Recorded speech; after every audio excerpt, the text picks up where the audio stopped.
escribió: «No vengas a nuestra casa en Navidad. Mi esposa está en contra de ti».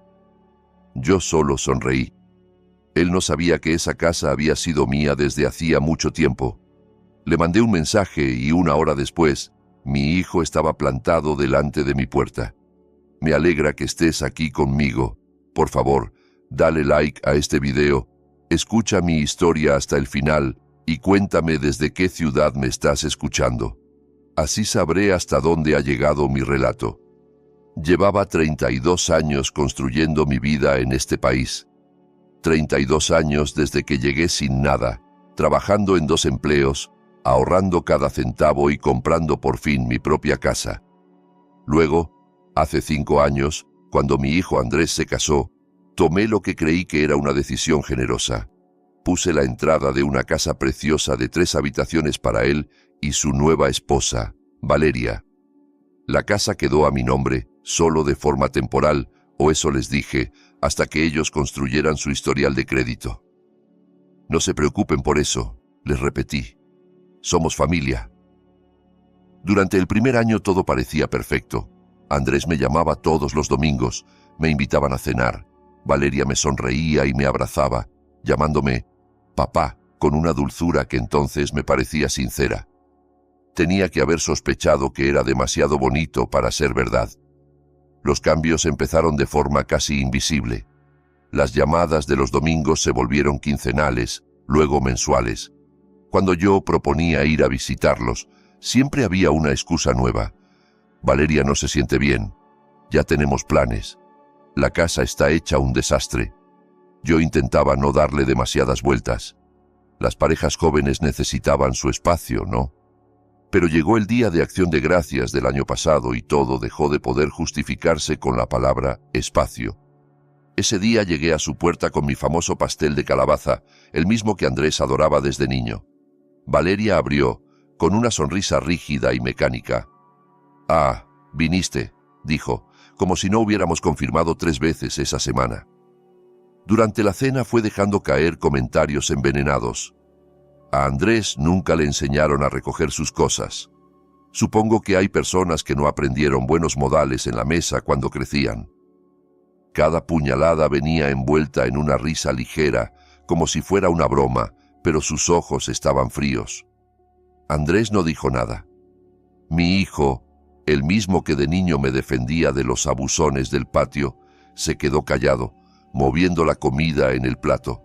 Empecé a notar más detalles inquietantes. Cuando llamaba, muchas veces era Valeria quien contestaba el móvil de Andrés. «Está ocupado», decía seca. «Le diré que llamaste». Él nunca devolvía la llamada. Y cuando por fin lograba hablar con él, nuestras conversaciones eran rápidas, tensas, llenas de frases cortas, como si alguien estuviera escuchando al otro lado. Y en el fondo, yo sentía que sí, que alguien estaba escuchando. 3 meses antes de aquel mensaje de Navidad, pasé por su casa sin avisar con unas fotos de la infancia de Andrés que había encontrado limpiando. A través de la ventana los vi riendo juntos, la mano de Valeria apoyada en su brazo, los dos relajados y felices. En cuanto Valeria vio mi coche, su expresión cambió por completo. Le susurró algo a Andrés y la cara de mi hijo se ensombreció.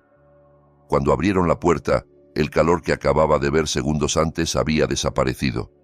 «No te esperábamos», dijo Valeria sin invitarme a entrar. «Solo quería darle estas fotos a Andrés». «No puedes aparecer cuando te dé la gana», me cortó de inmediato. «Tenemos límites». La palabra límites me golpeó como una bofetada.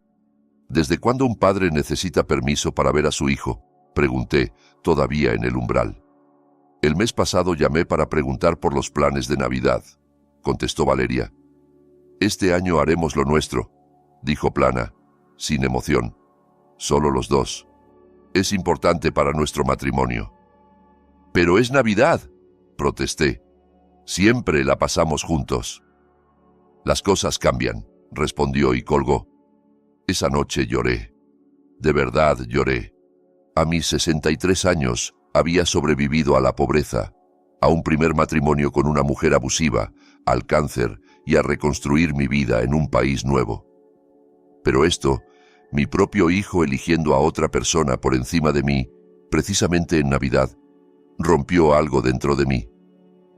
Y entonces llegó ayer, 23 de diciembre. Estaba envolviendo los regalos de Andrés. Sí, aún así se los había comprado, esperando que cambiara de idea. Cuando vibró mi teléfono, un mensaje de texto de mi hijo. Mi corazón dio un salto. Tal vez llamaba para disculparse, para invitarme al fin. Abrí el mensaje. No vengas a nuestra casa en Navidad. Valeria no te quiere aquí. Respeta nuestra decisión.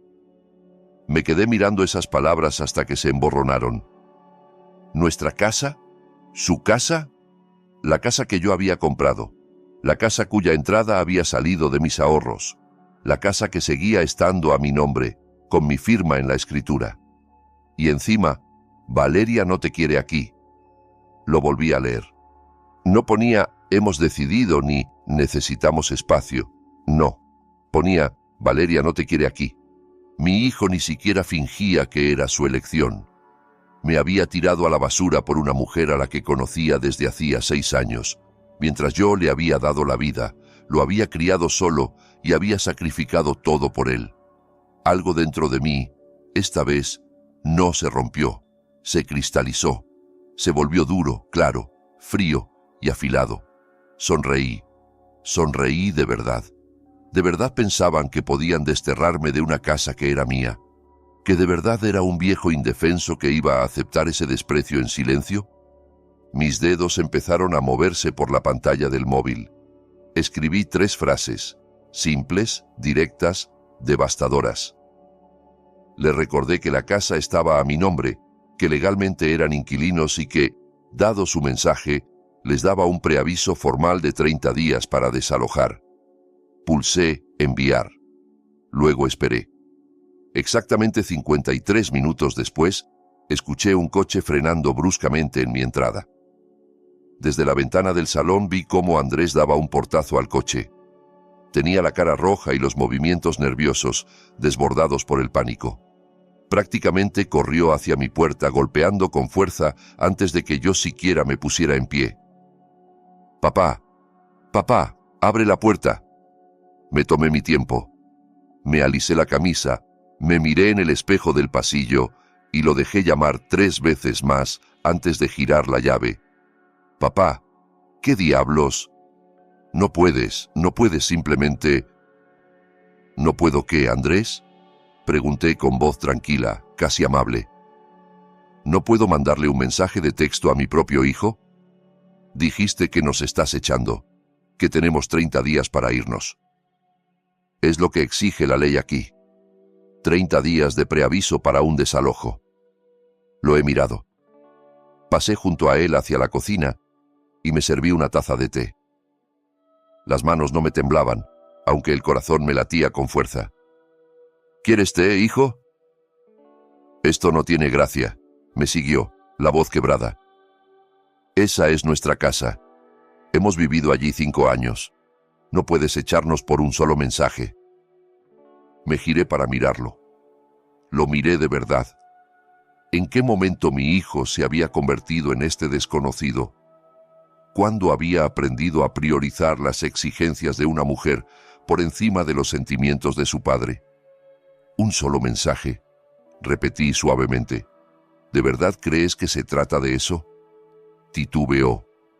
«Es que Valeria...» Ella pensó... Levanté la mano. «No la culpes por palabras que salieron de tu teléfono. Eres un hombre de 34 años, Andrés. Tú tomas tus decisiones. Papá, por favor». Su rabia se desinfló en desesperación.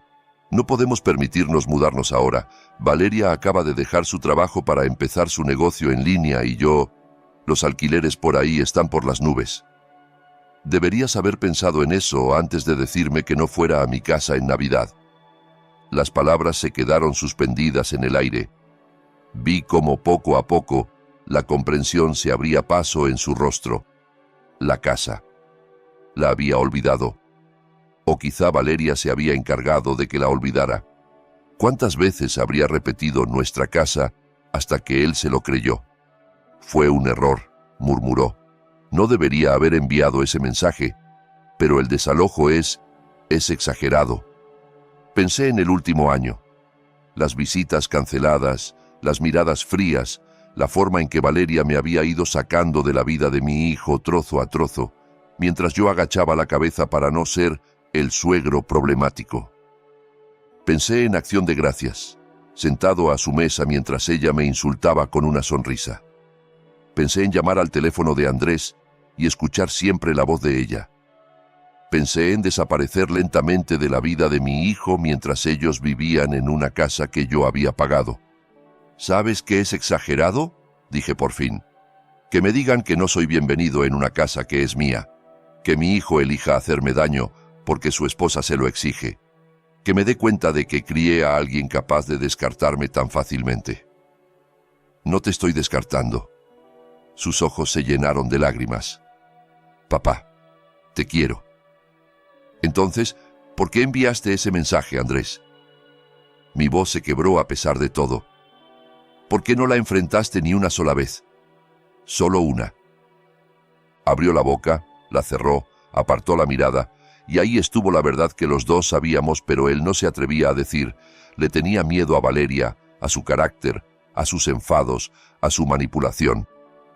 Él había elegido el camino fácil, y el sacrificio había sido yo.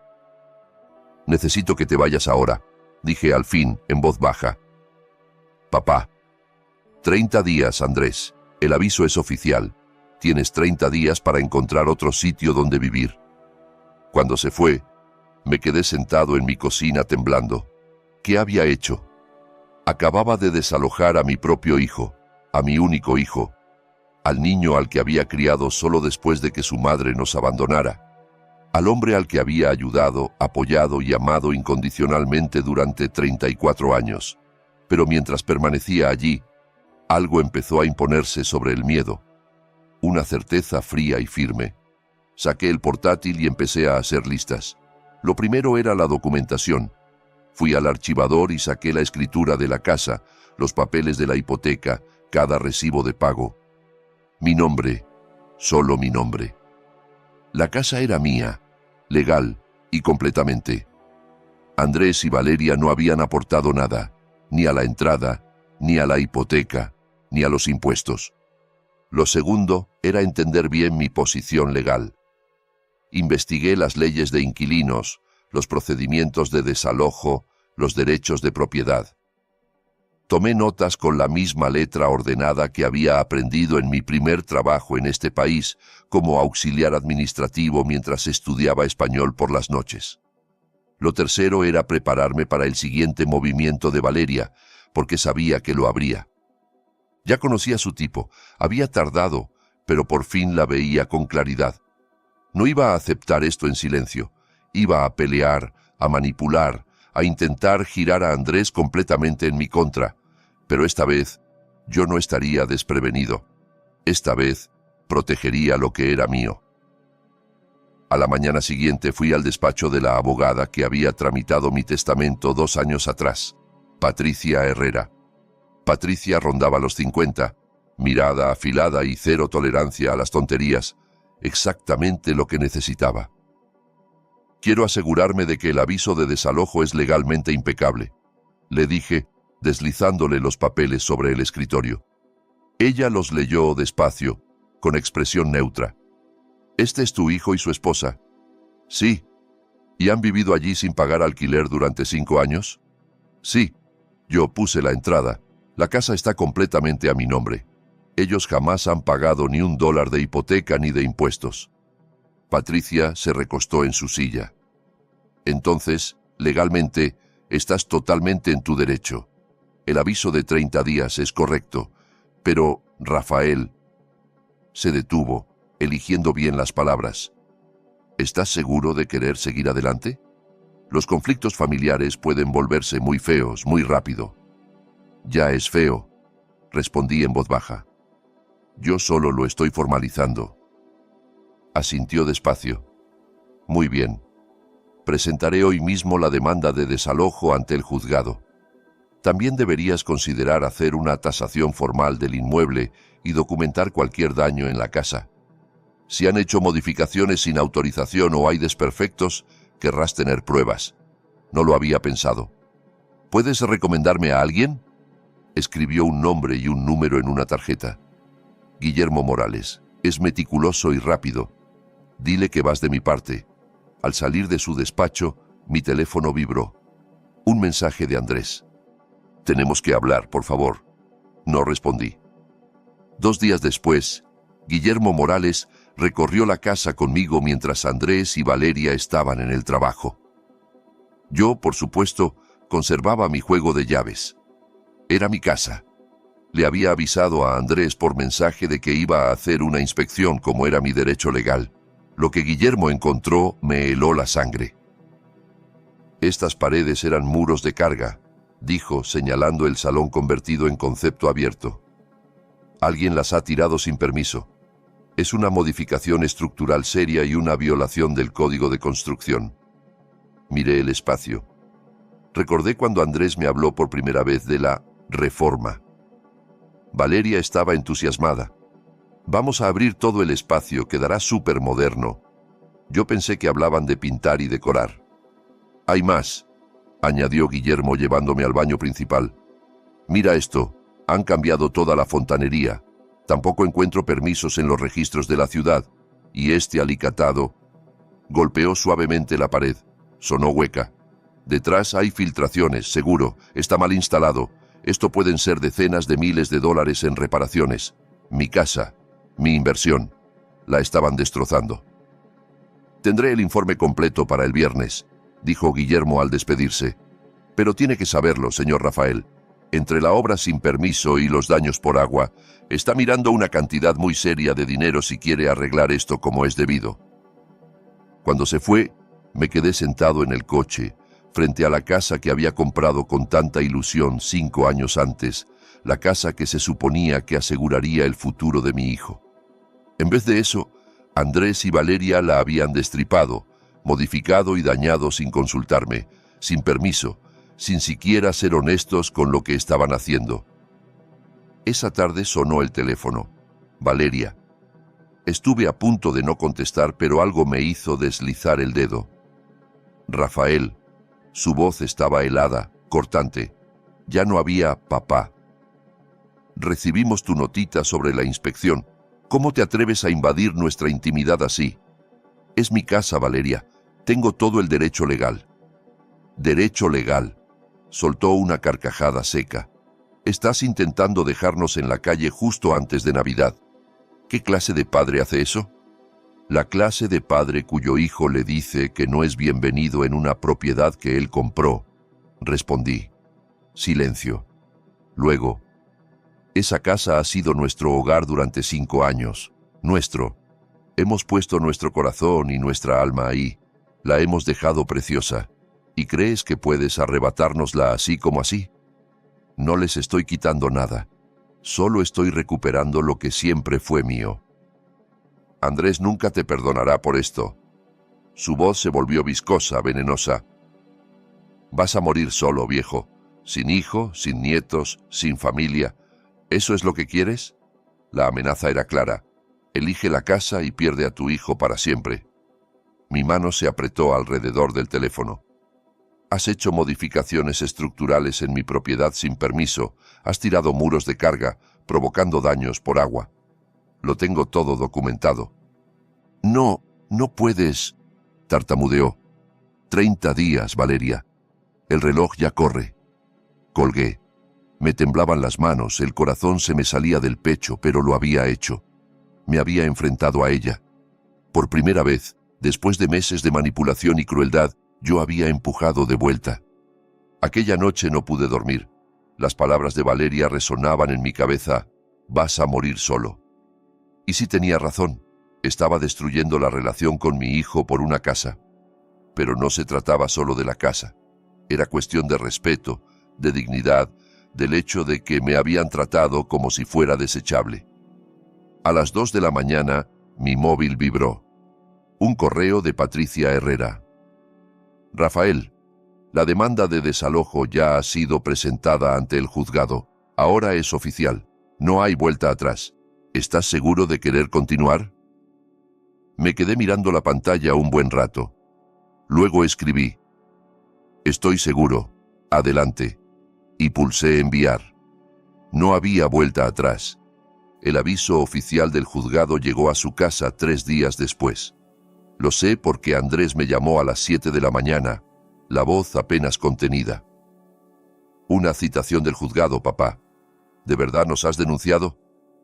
«Es el procedimiento legal, Andrés. Todo tiene que constar por escrito». «Esto es una locura. ¿Nos estás llevando a juicio? ¿A tu propio hijo?» «No, Andrés. Estoy recuperando mi propiedad por los cauces legales. Hay una diferencia». Colgó. 1 hora después aparecieron en mi puerta, los dos.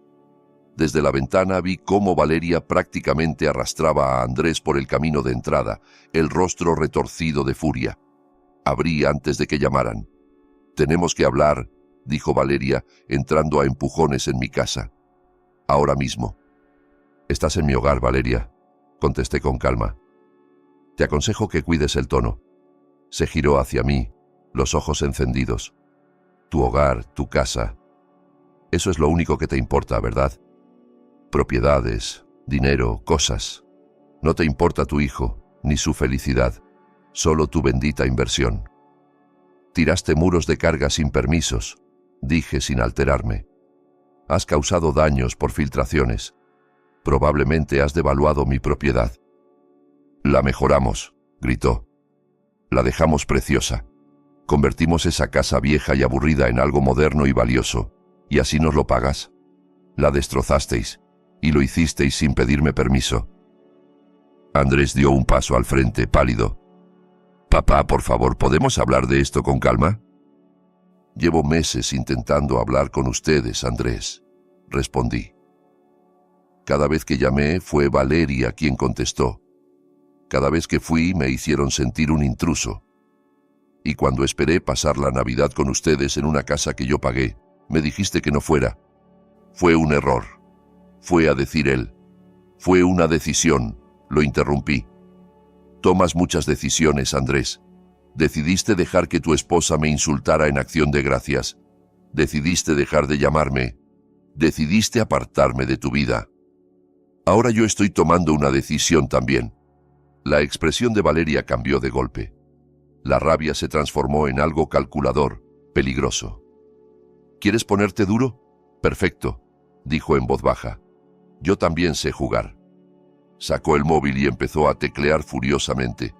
«Ahora mismo voy a publicar en redes cómo el anciano padre de Andrés lo echa de su casa justo antes de Navidad, cómo lo deja prácticamente en la calle. Tengo 5.000 seguidores, Rafael. Mañana todo el mundo sabrá qué clase de persona eres». «Hazlo», respondí, a pesar del nudo en el estómago. «Y yo llamaré a todas las cadenas de televisión de la ciudad. Padre cruel desahucia a su hijo en fiestas. Venderá mucho. Pero la otra versión también funciona. Pareja egoísta destroza la casa de su casero y la deja llena de obras ilegales y daños. Y yo tengo fotos, informes y facturas». La cara de Valeria se puso roja. «Te vamos a denunciar», escupió. «Por daños emocionales, por todo lo que hemos invertido en esa casa». «¿Con qué dinero, Valeria? Dejaste tu trabajo, ¿recuerdas? Y tú, Andrés», lo miré. «¿Cuánto tienes ahorrado? ¿Te alcanza para un abogado que pueda pelear esto?» El silencio fue la respuesta. «Les quedan 26 días», dije, más despacio, de repente agotado. «Les aconsejo que los usen para buscar otro lugar donde vivir». Cuando se fueron, me desplomé en el sofá, temblando. Aquella confrontación me había dejado vacío.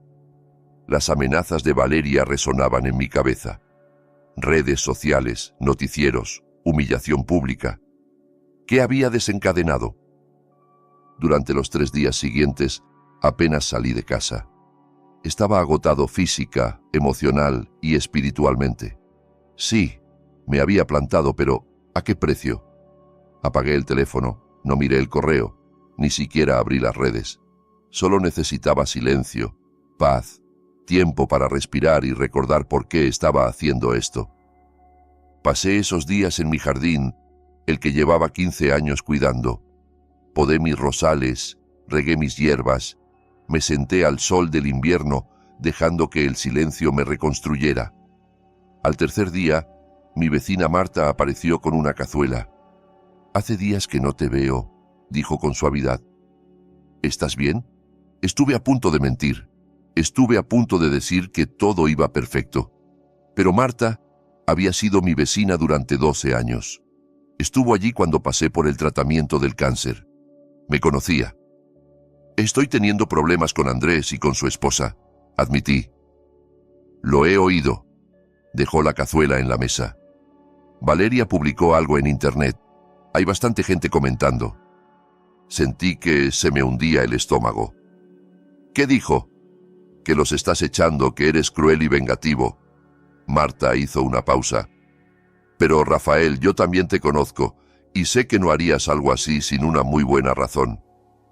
Se me llenaron los ojos de lágrimas. «Los ha puesto en mi contra, Marta, a mi propio hijo, y han arruinado mi casa, la que compré para ellos. Tiraron muros de carga, provocaron filtraciones, no pidieron ningún permiso. Van a ser decenas de miles de dólares en arreglos». Los ojos de Marta se abrieron de par en par. «Ay, Rafael, no sé si estoy haciendo bien», confesé, pero no podía seguir permitiendo que me trataran como si no importara.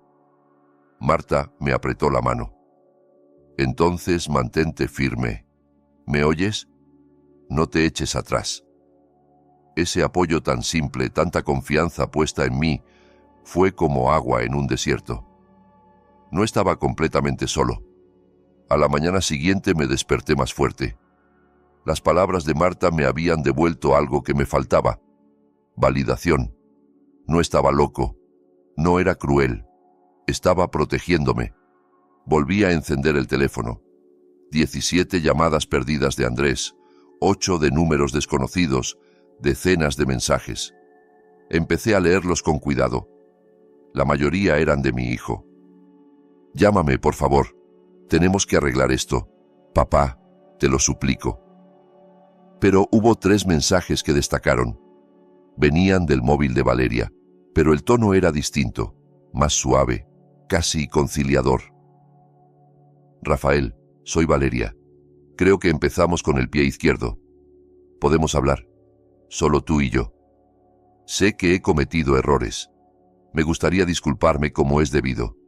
¿Café esta semana? Quiero a Andrés. Sé que tú también. Arreglemos esto por él». Me quedé mirando esos mensajes. ¿Sería sincero o era otra maniobra? Decidí ignorarlos. 1 hora después sonó el timbre. Valeria estaba sola en el porche. Iba vestida de manera sencilla, vaqueros, suéter, casi sin maquillaje. Tenía los ojos enrojecidos como si hubiera llorado. «Sé que no quieres verme», dijo en voz baja, «pero por favor, dame 5 minutos». Contra mi instinto, la dejé entrar. Se sentó en el sofá, con las manos entrelazadas sobre el regazo, aparentando fragilidad. «He sido horrible contigo», empezó. «Lo sé. Estaba celosa, supongo, de la relación que tienes con Andrés, de lo mucho que te quiere. Sentía que tenía que competir por su atención y lo llevé fatal». Su disculpa sonaba ensayada, pero las lágrimas parecían auténticas. «Nunca quise que las cosas llegaran tan lejos», continuó. «El mensaje de Navidad fue: fui pequeña y cruel. Andrés ni siquiera quería enviarlo. Lo obligué. Y estoy tan arrepentida». No dije nada. Solo la observé. «Sé que nos equivocamos con la reforma», siguió. «Tendríamos que haberte pedido permiso. Tendríamos que haber pedido licencias. Estábamos emocionados por hacer la nuestra, por sentir que era nuestro hogar. Y metimos la pata, a lo grande». Alzó la vista con lágrimas resbalando ahora sí por sus mejillas. «Por favor, no hagas esto. No nos eches. Arreglaremos todo. Pediremos las licencias retroactivamente. Pagaremos todas las reparaciones. Solo, por favor, no nos quites nuestra casa». «Nuestra casa». Ahí estaba otra vez. «Haré lo que sea», susurró. «Pediré disculpas en público. Borraré todas mis publicaciones. Firmaré lo que quieras diciendo que eres un maravilloso suegro. Lo que sea». Sentí algo frío asentarse en mi pecho. Eso no era arrepentimiento, era desesperación. Estaba ofreciéndome todo menos lo único importante. ¿Quieres a mi hijo, Valeria?, pregunté. Parpadeó sorprendida. Por supuesto que lo quiero. Entonces, ¿por qué has pasado el último año aislándolo de su padre? ¿Por qué interceptabas mis llamadas? ¿Por qué lo hacías sentir culpable cada vez que quería verme? Yo, empezó. No me mientas. No ahora. Me incliné hacia adelante. ¿Quieres que retire el desalojo? De acuerdo. Esto es lo que necesito. Que me respetes de verdad. Que dejes de tratarme como una amenaza y que permitas que Andrés tenga una relación normal con su padre sin que tú lo castigues por ello. Su cara cambió, solo por un segundo. Lo vi, un destello de rabia, de resistencia. No quería ceder ese control. Puedo hacerlo, dijo, pero la voz estaba tensa. No, no puedes. Me puse de pie. Porque no me ves como a una persona, Valeria. Me ves como una rival, un obstáculo, y nada de lo que haga va a cambiar eso. Eso no es verdad. El desalojo sigue en pie. Te quedan 23 días. Sus lágrimas desaparecieron al instante. La máscara cayó. Te vas a arrepentir de esto, viejo, escupió. Andrés nunca te lo perdonará. Vas a pasarte la vida solo, preguntándote por qué tu hijo no llama, por qué no te visita, por qué nunca conoces a tus nietos. Lárgate, dijo señalando la puerta. Se marchó dando un portazo. Me quedé en el silencio del salón, el corazón desbocado, pero con la mente extrañamente clara. Valeria acababa de mostrarme quién era en realidad. Las lágrimas, la disculpa, la vulnerabilidad, todo era actuación, manipulación, y yo casi había caído. Esa misma tarde llamé a Patricia Herrera. Mi nuera ha intentado manipularme para que retire el desalojo, le conté. No me sorprende, respondió. ¿Y tú qué hiciste? Le dije que no. Bien. Pude oír la aprobación en su voz. Rafael, llevo 25 años en esto. He visto muchos pleitos por herencias y propiedades familiares, y en mi experiencia, quienes pelean con más rabia suelen ser los que más tienen que esconder. ¿Qué quieres decir? Creo que deberías contratar a un investigador privado que mire el pasado de Valeria, sus finanzas. Algo me dice que aquí hay más que un simple drama familiar. Un investigador privado. Sonaba extremo. Pero un mes antes, desalojar a mi hijo también me habría parecido extremo. Mándame a alguien de confianza, dije al fin. La investigadora, una mujer llamada Silvia Rivera, vino a mi casa 2 días después. Tendría unos 40 años, profesional, directa, el tipo de persona que yo apreciaba. Patricia habla muy bien de ti, dijo instalando su portátil en mi mesa de la cocina. Me contó que necesitas información sobre tu nuera. Le expliqué la situación. El desalojo, la manipulación, los cambios de humor de Valeria. Silvia tomó notas. ¿Sabes su apellido de soltera? Muñoz, respondí. Valeria Muñoz. ¿Algún trabajo anterior? Me di cuenta de que casi no sabía nada de su pasado. Había trabajado en una agencia de marketing cuando conoció a Andrés, pero no recordaba el nombre. Lo dejó hace poco para montar su negocio, del que nunca aclaró detalles. Veré qué encuentro, dijo Silvia. Dame una semana. 4 días después, un sábado por la mañana, sonó el timbre a las 9. Era Silvia. Llevaba el portátil bajo el brazo y una expresión seria. Tenemos que hablar ya, dijo sin rodeos. Me senté frente a ella en la mesa de la cocina. Valeria Muñoz, comenzó. No es exactamente quien dice ser. ¿Cómo que no? Su nombre es real, admitió. Pero el trabajo de marketing del que le habló a tu hijo duró 3 meses. La despidieron por malversar pequeñas cantidades de dinero. Cogía efectivo de caja chica, falsificaba notas de gastos. La empresa decidió no denunciar, pero la vetó en el sector. Sentí un frío en el estómago. Andrés no sabía nada de eso. Hay más. Silvia pasó a otro documento. Después trabajó en una inmobiliaria. También la echaron, esta vez por falsificar firmas de clientes en documentos. Otra vez sin denuncia porque la empresa quería evitar escándalos. Pero el patrón es claro. Valeria tiene un historial de conductas financieras dudosas. Silvia hizo clic en otra pestaña. También tiene deudas, muchas, tarjetas de crédito, préstamos personales, incluso un préstamo rápido que pidió hace 3 meses. En total, más de $60.000. $60.000, repetí en voz baja. Y aún así, dejó su trabajo para montar un negocio. Hay algo más. El rostro de Silvia se endureció. Encontré búsquedas recientes donde ella investiga leyes de propiedad, específicamente usucapión y derechos de los inquilinos. Ha estado leyendo sobre cuánto tiempo tiene que vivir alguien en una casa antes de poder reclamar algún tipo de derecho sobre ella. Las piezas encajaron de golpe. Valeria no había intentado echarme de la vida de Andrés solo porque le cayera mal. Había intentado establecer control absoluto sobre la casa, mi casa, para poder reclamarla como suya algún día.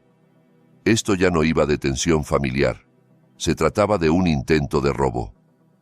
¿Qué hago?, pregunté. Lo documentas todo y te aseguras de que el desalojo se cumpla, respondió Silvia. Porque si se quedan más allá de esos 30 días, se convierten en inquilinos de difícil desalojo y sacarlos será muchísimo más complicado. Salí de la reunión con copias impresas de todo lo que había encontrado. Pruebas, evidencias, papel tras papel, revelando quién era realmente Valeria. Aquella noche invité a Andrés a cenar. Solo a él. Le mandé un mensaje. Por favor, ven solo. Tenemos que hablar. Es importante. Llegó con gesto tenso. Si esto es por lo del desalojo... Siéntate, Andrés. Lo interrumpí. Le preparé su comida favorita, carne al horno con patatas, como cuando era niño. Comimos en un silencio espeso. Luego dejé la carpeta sobre la mesa. He contratado a una investigadora para que mire el pasado de Valeria, dije. Su cara se puso blanca. ¿Hiciste qué? Léelo, contesté, sin subir la voz. No voy a... Andrés, seguí igual de calmado. Léelo, por favor. Abrió la carpeta. Observé su rostro mientras pasaba las hojas una por una. Los despidos, la malversación, las firmas falsificadas, las deudas, las búsquedas sobre leyes de propiedad. Esto no puede ser, susurró. Valeria me dijo que dejó esos trabajos por ambientes tóxicos. Ella... ¿Te mintió? No, pero su voz ya no sonaba tan segura. Lleva meses planificando esto, Andrés, continué. El aislamiento, la reforma sin permisos, todas las veces que te dijo nuestra casa. Estaba intentando afianzar su posición sobre mi propiedad. Eso es absurdo. ¿Lo es? Mira las pruebas, mira sus deudas. Necesita dinero, Andrés. Vio una oportunidad en mi casa. Se levantó de golpe y empezó a caminar de un lado a otro. Estás equivocado. Tienes que estarlo. Valeria me quiere. Yo... Estoy seguro de que te quiere, concedí. Pero también quiere lo que tú puedes darle. Estabilidad, una casa, una salida a sus problemas económicos. Tengo que hablar con ella. Agarró la carpeta. Andrés, espera. Pero ya se había ido. Me quedé solo en la mesa con la carne enfriándose. Lo había hecho. Le había mostrado la verdad. Ahora solo quedaba ver si quería verla. 3 horas después, el móvil vibraba sin parar. Llamadas de Andrés, llamadas de Valeria, más llamadas de Andrés. No contesté. Al final llegó un mensaje de mi hijo. Tenemos que hablar los 3, mañana, por favor. Respondí. En mi casa, a las 10. Y, Andrés, quiero la verdad esta vez. A la mañana siguiente, llegaron por separado. Andrés parecía no haber dormido. Valeria tenía el semblante acorralado, peligroso. Nos sentamos en el salón. Tenía copias del informe de Silvia sobre la mesa. ¿Es verdad?, preguntó Andrés con la voz hueca. Lo de las empresas, el dinero, las deudas. Esos informes están sesgados, replicó Valeria. Las compañías necesitan chivos expiatorios. Yo no hice nada malo. Más de $60,000 en deudas, Valeria, insistió él. ¿Pensabas contármelo algún día? Lo tenía controlado, replicó ella. ¿Dejando tu trabajo? La voz de Andrés empezó a quebrarse. ¿Gastando dinero en reformas que no podíamos pagar? ¿Buscando formas de quedarte con la casa de mi padre? Eso no es lo que estaba haciendo. Pero su tono era demasiado agudo, demasiado defensivo. Hablé yo, tranquilo. Llevas meses aislando a Andrés de mí, destruyendo mi propiedad, investigando cómo apropiarte de una casa que no es tuya. Dime, Valeria, ¿cuál era tu plan final? Me miró con un odio puro. Lo has envenenado contra mí. No soportas que me haya elegido a mí, así que... Responde a la pregunta. Silencio. Entonces habló Andrés, con una frialdad en la voz que nunca le había oído. Lárgate, Valeria, fuera de esta casa. Ahora. Valeria nos miró a los dos, comprendiendo que había perdido. La máscara se hizo añicos. Os vais a arrepentir, me escupió. Los dos. Y se fue. Cuando la puerta se cerró, Andrés se dejó caer en el sofá, con la cabeza entre las manos. Durante un largo rato ninguno de los dos dijo nada. Lo siento tanto, papá, susurró al fin. Lo siento muchísimo. Me senté a su lado. Andrés, le creí todo, continuó, con la voz rota. Le creí lo de los trabajos, lo de las deudas, lo que decía de ti. Me convenció de que tú eras el problema, que eras controlador, manipulador, y todo el tiempo la manipuladora era ella. Fue muy convincente, dije despacio. Eso no es excusa. Le temblaba la barbilla. Tú eres mi padre. Me criaste solo. Trabajaste en 2 empleos para que yo tuviera todo. Y yo te elegí el peor de los lados. Te mandé ese mensaje diciéndote que no vinieras a tu propia casa en Navidad. ¿Qué clase de hijo hace eso? El tipo de hijo que está siendo manipulado por alguien que sabe muy bien cómo hacerlo. Respondí. Debería haberlo visto. ¿Cómo contestaba tus llamadas? Los comentarios que hacía de ti, tan sutiles que parecía que yo los imaginaba. ¿Cómo se enfadaba si yo quería visitarte? Me decía que ser un buen marido era apoyarla en todo y yo solo te estaba abandonando. Estás aquí ahora, dije en voz baja. No merezco tu perdón. Tal vez no, admití, pero lo tienes igual. Nos quedamos en silencio. Mi hijo, mi niño, había vuelto del lugar oscuro donde Valeria lo había llevado. ¿Y ahora qué?, preguntó al rato. Ahora te mudas de esa casa. El desalojo sigue en pie, asintió. Lo sé. Empezaré a buscar piso hoy mismo. Lo de Valeria se acabó. No puedo estar con alguien que haría algo así. Va a intentar convencerte, le advertí. Lo sé, dijo, pero ya he terminado con la manipulación. Se acabó elegirla a ella sobre ti. Durante las siguientes 2 semanas, Andrés fue sacando sus cosas de la casa. Valeria lo intentó todo. Lágrimas, gritos, promesas de cambiar, amenazas con hacerse daño. Pero él se mantuvo firme. Presentó la demanda de divorcio. Ella, mientras tanto, se negó a irse. Alegó derechos como inquilina. Pero Patricia estaba lista. Teníamos documentación de todo. La reforma sin permisos, los daños, el aviso de 30 días, la demanda de desalojo. Cuando el alguacil fue a hacer cumplir la orden, Valeria les gritó desde la puerta. «Esta es mi casa. He vivido aquí 5 años. No pueden echarme». «Señora», respondió él, «esta propiedad pertenece legalmente a Rafael. Recibió un aviso formal. Tiene que desalojar. Me llamó de todo, que había arruinado su vida, que era un viejo vengativo que había destruido su matrimonio porque no soportaba ver a su hijo feliz. Pero al final se fue. Me quedé de pie en medio de la casa después de que se marchara, observando los daños, los muros tirados, las manchas de humedad, el desastre que habían dejado en algo que yo había levantado con mi dinero ganado con tanto esfuerzo.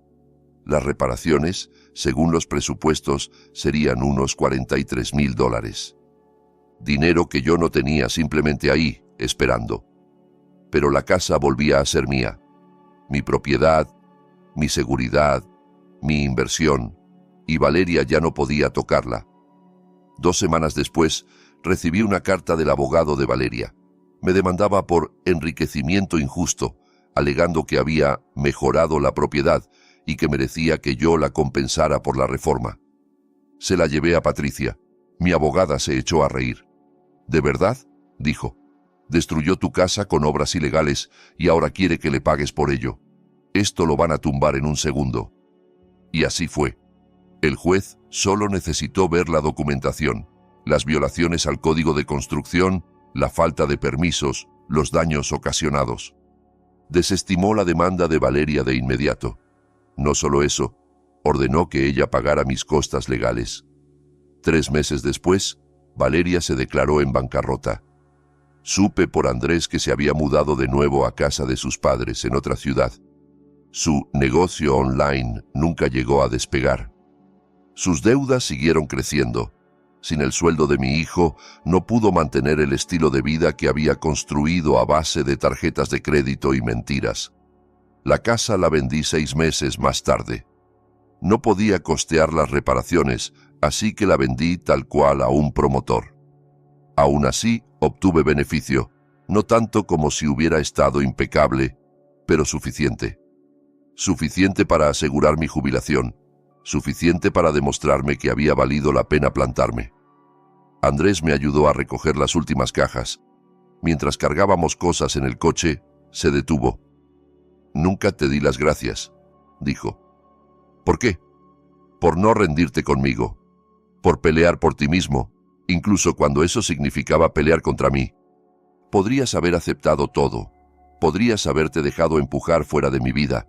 Muchos padres lo hacen». «Yo no soy muchos padres», respondí. Sonrió. Una sonrisa real, la primera sincera que le veía en más de un año. «No», admitió, «no lo eres». Esa noche fuimos a cenar solo los dos como antes de Valeria. Hablamos de todo, de su trabajo, de mi jardín, de sus planes. Me preguntó por mi salud, por mis amigos, por mi vida. Y por primera vez en mucho tiempo sentí que recuperaba a mi hijo, no porque hubiera ganado ninguna guerra, sino porque me negué a perderme a mí mismo. Pasó un año, luego otro. Mi vida cambió de formas que nunca habría imaginado. Con el dinero de la venta de la casa, por fin hice el viaje a Japón con el que había soñado durante décadas. Pasé 3 semanas allí, visitando templos, bañándome en aguas termales, comiendo platos que me hacían cerrar los ojos de puro placer. Le mandé postales a Andrés desde Kioto, desde Tokio, desde un pueblito en las montañas. Al volver, Marta me convenció para entrar a su club de lectura. Me encontré rodeado de personas fuertes como yo, en su mayoría mujeres, que habían sobrevivido a divorcios, enfermedades, hijos difíciles, problemas económicos, personas que se negaban a volverse invisibles. Con parte del dinero invertí en mi jardín. Construí un pequeño invernadero, empecé a cultivar orquídeas, rosales raros y hortalizas que vendía en el mercado local de productores. Se convirtió en un pequeño negocio, no como para vivir de ello, pero sí suficiente para darme propósito, comunidad, algo que cuidar y ver crecer. En el barrio empezaron a llamarme el Señor de las Orquídeas. Andrés venía a cenar todos los domingos. Se convirtió en nuestra tradición. Llegaba a las 5 con vino o postre y cocinábamos juntos mientras él me contaba su semana, su trabajo, sus sesiones de terapia. Sí, terapia. Empezó a ir a un psicólogo para trabajar lo que él llamaba los años Valeria, para entender cómo había permitido que lo manipularan así. Estaba tan obsesionado con ser un buen esposo, me confesó una noche, que creí que apoyarla significaba decirle que sí a todo, incluso cuando era cruel.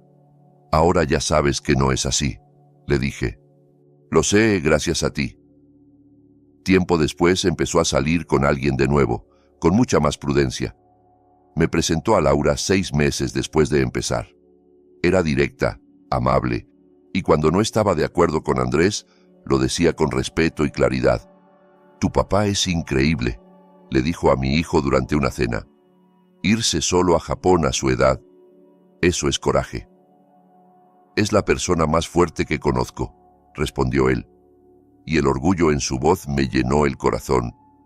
Yo seguí con mi vida, mis plantas, mis libros, mis amigos, mi pequeño puesto en el mercado. Mientras tanto, la vida de Valeria fue cayendo en picado. La bancarrota destrozó su historial crediticio. Probó a montar varios negocios en Internet. Todos fracasaron. Pasó de casa de sus padres a un estudio diminuto y de vuelta a casa de ellos. Se comprometió con un hombre al que conoció en línea, pero el compromiso terminó en cuanto él descubrió sus deudas y sus antecedentes laborales. «Me sigue llamando», me dijo Andrés un domingo, desde números ocultos. «Dice que quiere cerrar ciclos». No le contesto. «Bien», respondí. 2 años después del desalojo, recibí un mensaje suyo en una red social. «Espero que estés contento. Me arruinaste la vida, me quitaste todo. Solo porque no soportabas verme feliz con tu hijo. Ojalá haya valido la pena». Me quedé mirando ese mensaje mucho rato. Luego la bloqueé y lo borré, porque Valeria jamás entendió algo fundamental. Yo no había destruido su vida.